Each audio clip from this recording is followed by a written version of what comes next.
Hi guys, welcome back to our channel. இந்த வீடியோவில் நம்ம என்ன பார்க்க போகிறோம்னா இட்டாலிக் டேக்கையும் அண்டு போல்டு டேக் பற்றி தான் பார்க்க போகிறோம். ஃபஸ்ட்டு நம்ம இட்டாலிக் டேக் பற்றி பார்க்கலாம். இந்த இட்டாலிக் டேக் வந்து நம்ம எப்படி டினோட் பண்ணணும்னா ஐங்கிற ஒரு லெட்டர் மூலியமாக. இதுக்குள்ளே நான் ஆல்ரெடி ஒரு ஃபஸ்ட்டு பேராகிராஃப் டேக் ஓப்பன் பண்ணிப்போம். இப்போ டிஃப்ரென்ஸ் காட்டுறதுக்காண்டி ஒரு paragraph tag opening and close. இப்போ நான் ஆல்ரெடி காப்பி பண்ணி வச்சுருந்ததை இங்கே பேஸ்ட் பண்ணிக்கிறேன். எனக்கு வந்து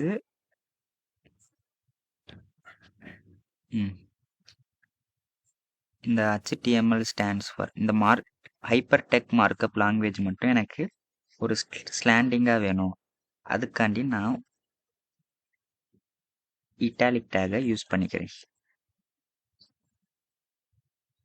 இது உங்களுக்கு வந்து அந்த சென்டென்ஸை உங்களுக்கு அந்த வேர்டையும் அந்த சென்டென்ஸையும் ஸ்லாண்டிங்காக காட்டும். ஓகேவா? டிஃப்ரெண்ட்டாக காட்டும். ரன் பண்ணி பார்த்தோம்னா தெரியும். இப்போ பார்த்தீங்கன்னா இதெல்லாம் கொஞ்சம் வேற மாதிரி இருக்குது. நம்ம இட்டாலிக்கில் ரெப்ரசன்ட் பண்ணது மட்டும் கொஞ்சம் டிஃப்ரெண்ட்டாக யூனிக்காக இருக்கா. ஸோ அதுக்காண்டி தான் நம்ம இந்த இட்டாலிக் டேக் வரும். நீங்கள் ஏதாச்சும் ஒரு வேர்டையாச்சும் ஒரு சென்டென்ஸையாச்சும் நீங்கள் வந்து இட்டாலிக் பண்ணி, அதாவது ஸ்லாண்டிங்கில் இருக்க மாதிரி காட்டணும்னா நீங்கள் இந்த இட்டாலிக் டேக் யூஸ் பண்ணிக்கலாம். நெக்ஸ்ட் வந்து போல்டு டேக் இருக்கு.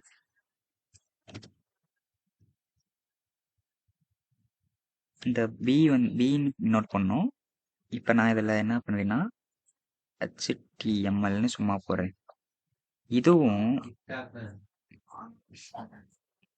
HTML நம்மளுக்கு கொஞ்சம் போல்டாக வருது. இதுக்கு இப்போ H1 டேக்லேயே பார்த்தா இதுவும் பி டேகும் H1 டேகும் சேமாக தான் இருக்கும், சிமிலர். இதில் நான் HTMLன்னு போகிறேன்.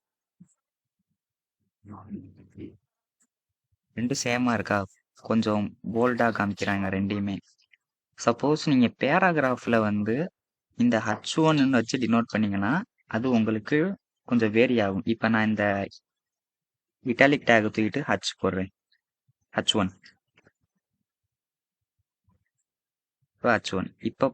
இப்போ இதை ரன் பண்ணி பார்த்தோம்னா இங்கே பாருங்களா, அந்த இது ஃபுல்லாமே ஆக்குப்பை பண்ணிருச்சு. அந்த H1 டேக் போடுறதுனால இது ஃபுல்லாக ஆக்குப்பை பண்ணிருச்சு. இதுவே நான் இதுக்குள்ள போல்டு பி டேக் போடுறேன்னு வச்சுக்கோங்க.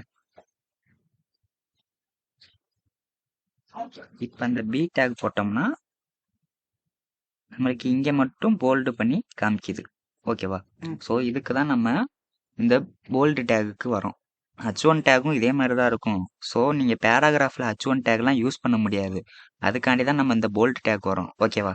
இந்த வீடியோ உங்களுக்கு பிடிச்சிருந்துச்சுன்னா மறக்காமல் நம்ம சேனலை சப்ஸ்கிரைப் பண்ணிடுங்க. நம்ம சேனலில் HTML சம்மந்தமான வீடியோ போட்டுக்கிட்டே வரோம். ஃபாலோ பண்ணிக்கோங்க. தேங்க்யூ.